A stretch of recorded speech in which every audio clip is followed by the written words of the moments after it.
শুভ সকাল। প্রতিদিনের মতন আজকেও একটা নতুন ব্লগ নিয়ে চলে এসেছি। দেখো বন্ধুরা, আজ সকালবেলা ঘুম থেকে উঠেই মাছ নিয়ে চলে এসেছি, লোটে মাছ।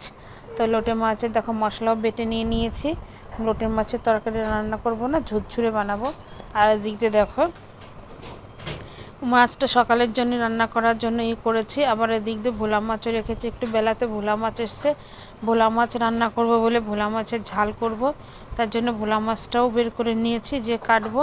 এগুলো রান্না করে আজকে বাড়িতে প্রচুর কাজ রয়েছে, যে ঘরের যে ছাদ সেগুলো সব খোলা হয়ে গেছে, সেই কাঠগুলো রেডি করতে হবে। তার জন্য ফটাফট রান্না করে খাওয়া দাওয়া করে চলে আসলাম নাইটি পাল্টিয়ে। দেখো ঘরের ভেতরে যে কাঠগুলো আছে সব আমি বাইরে সিঁড়িতে নিয়ে এসে ফেলছি।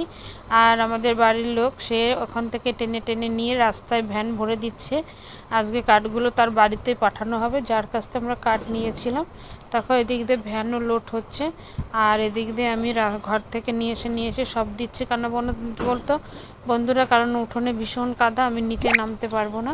সেই জন্য আমি বলেছি আমি উপর থেকে এনে দিচ্ছি আর তুমি নিচের থেকে নিয়ে নাও। তাই দেখো উপর থেকে যতগুলো কাঠ আছে সব আমি গুছিয়ে গুছিয়ে নিয়ে নিচে দিয়ে দিচ্ছি, সিঁড়িতে নামিয়ে দিচ্ছি। আর আমার কর্তা ওখান থেকে নিয়ে ভ্যান ভরে দিচ্ছে। একটা রুম পুরোই খালি করে ফেলে দিয়েছে, শুধু ইট রয়েছে। আর এদিকে দেখো বাথরুমটাও ফাঁকা করে দিয়েছি। এপাশে আর একটা রুম রয়েছে, সেই রুমটাই কাঠ কিছু বাকি রয়েছে, সেটাই নিচ্ছি।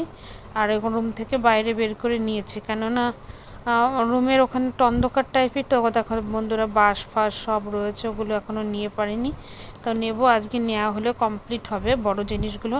এরপরে যে টুকরো টুকরো আছে কালকে সেগুলো পরিষ্কার করব। তা আজকের